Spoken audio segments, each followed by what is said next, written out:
और हिंदी सीखे में आपका फिर से स्वागत है। आज हम पढ़ेंगे संज्ञा और संज्ञा के प्रकार। सबसे पहले आप मेरे चैनल को सब्सक्राइब करें, लाइक करें, शेयर करें ताकि आपको आने वाली हर वीडियो का नोटिफिकेशन सबसे पहले मिले। संज्ञा जो किसी वस्तु, स्थान, भाव अथवा मनुष्य के नाम का बोध कराए उसे संज्ञा कहते हैं। अर्थात जो भी शब्द किसी वस्तु, स्थान, भाव अथवा मनुष्य के नाम का बोध कराता है उसको संज्ञा कहते हैं। जैसे कि राम वो आ गया नाम में, स्थान में आ गया किसी जगह का नाम जैसे दिल्ली, अमृतसर। मनुष्य के नाम में राम, श्याम, कोई भी नाम ले सकते हैं हम, ठीक है। वस्तु के नाम से हम किताब ले सकते हैं, गिलास ले सकते हैं, ठीक है। अब संज्ञा के 3 भेद होते हैं, पर अगर इंग्लिश की बात करें तो नाउन के 5 भेद होते हैं जिसे हम आगे पढ़ेंगे। पहला भेद है व्यक्तिवाचक संज्ञा। जो शब्द एक व्यक्ति, स्थान अथवा वस्तु का बोध कराए उसे व्यक्तिवाचक संज्ञा कहते हैं। अर्थात राम, हरि, श्याम, पटना, गंगा, दिल्ली आदि ये सारे के सारे नाम हैं। इसमें किसी व्यक्ति का ही नहीं, स्थान का भी नाम आ सकता है, किसी भी चीज़ का नाम आ सकता है, ठीक है।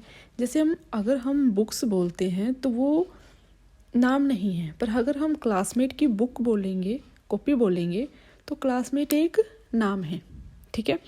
अब आगे बढ़ेंगे हम जातिवाचक संज्ञा। जो शब्द संज्ञा किसी जाति का बोध कराता है वह जातिवाचक संज्ञा कहलाता है।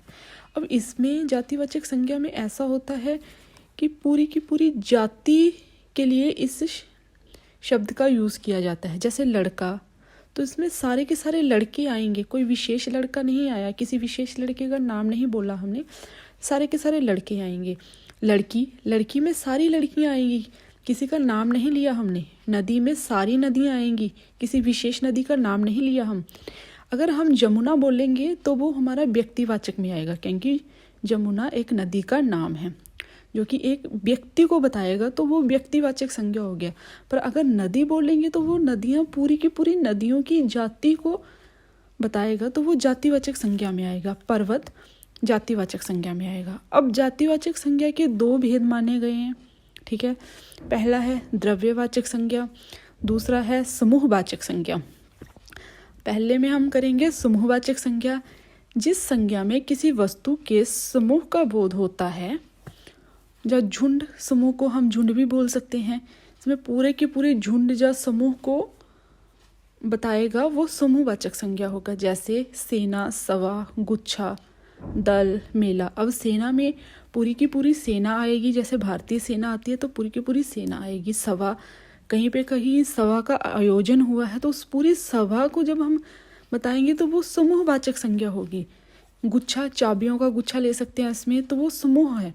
दल, वो भी एक समूह है। मेला, मेले में कितने सारे लोग होते हैं तो वो सभी लोगों का समूह होता है मेला, तो ये समूहवाचक संज्ञा में आएगा। आगे है हमारा द्रव्यवाचक संज्ञा, जिसमें किसी द्रव्य या नापी तोली जाने वाली वस्तुएं हो उसे द्रव्यवाचक संज्ञा कहा जाता है। जिसमें द्रव्यवाचक में वही द्रव्य जैसे तेल हो गया, पानी हो गया, ठीक है। और नापी तोली वाले कपड़े को हम नाप तोल सकते हैं ना, कि 1 मीटर लेना है, 2 मीटर लेना है, 3 मीटर लेना है, ठीक है। अनाज को हम भाव में तोलते हैं, 2 किलो, 5 किलो, 1 क्विंटल, तो वो आ गया हमारा द्रव्यवाचक संज्ञा में, ठीक है। आगे है हमारा भाववाचक संज्ञा। अब भाववाचक संज्ञा को देखा जाए तो ये हर परीक्षा में पूछा जाता है और ये सबसे जरूरी है। जिस संज्ञा से किसी वस्तु के गुण, दोष, धर्म, अवस्था आदि का बोध होता है तो उसको हम भाववाचक संज्ञा कहते हैं। तो आगे हम बताएंगे आपको कि भाववाचक संज्ञा को बनाने का आसान तरीका कौन सा। इसमें आ गया बुढ़ापा, मिठास, भलाई। और बुढ़ापा है तो वो एक अवस्था है, क्योंकि जब जवान होगा आदमी तो उसके बाद बुढ़ापा आएगा तो वो एक अवस्था होगी। मिठास, मिठास में हमारा क्या है, मिठास अगर किसी मिठाई में हमारी ज़्यादा मिठास है तो वो उसका गुण है, ठीक है। भलाई, तो भलाई हमारा एक गुण है कि हम भले हैं। बुराई अगर लेके चलेंगे तो वो भी किसी का गुण दोष होगा, तो वो भी भाववाचक संज्ञा में आएगा। अब भाववाचक संज्ञा बनाने के लिए ता, ई, पन, आई, त्व, या, आहट शब्द पीछे लगाए जाते हैं। अब इसको तो आप याद कर लो कि ता, ई, पन, आई, त्व, या, आहट शब्द जिनके पीछे लगेंगे वो भाववाचक संज्ञा होगी, ठीक है। अब हमने कुछ जातिवाचक संज्ञा लिखी हैं, साइड में भाववाचक संज्ञा लिखी है। अब बूढ़ा से अगर हम भाववाचक संज्ञा बनाते हैं तो बुढ़ापा, ठीक है, पा लग गया अंत में। और जातिवाचक संज्ञा में अब अपना से हो गया अपनापन, पन लग गया लास्ट में। चोर से चोरी, बड़ी की मात्रा लगी। प्रभु से प्रभुत्व, त्व लग गया पीछे। तो ऐसे भाववाचक संज्ञा बनाए जाते हैं। तो भाववाचक संज्ञा बनाने के लिए आपको सबसे पहले ये भी याद करने की जरूरत है कि इसके पीछे लगता है त्वा, ता, ई, पन, आई, त्व, या, आहट, इसके पीछे लगाए जाते हैं, ठीक है। अब हमने कुछ शब्द लिए हैं जिसमें आपने पहचानना है कि कौन सी संज्ञा। अब राहुल, अब ये किसी का नाम है, व्यक्ति का नाम है, तो ये व्यक्तिवाचक संज्ञा आ गया। मित्रता, पीछे ता लग गया तो ये एक भाववाचक संज्ञा है। और मित्रता, पहाड़, अब पहाड़ में किसी विशेष पहाड़ का नाम तो नहीं दिया गया, तो ये पूरे पहाड़ों की जाति के लिए बोला गया, तो ये जातिवाचक संज्ञा आ गया। वैसे ही अमृतसर, ये एक नाम है किसी शहर का, तो ये आ गया व्यक्तिवाचक संज्ञा। नदी जाति है, किसी विशेष नदी का नाम तो हमने लिया नहीं, तो इसलिए जातिवाचक संज्ञा आ गया।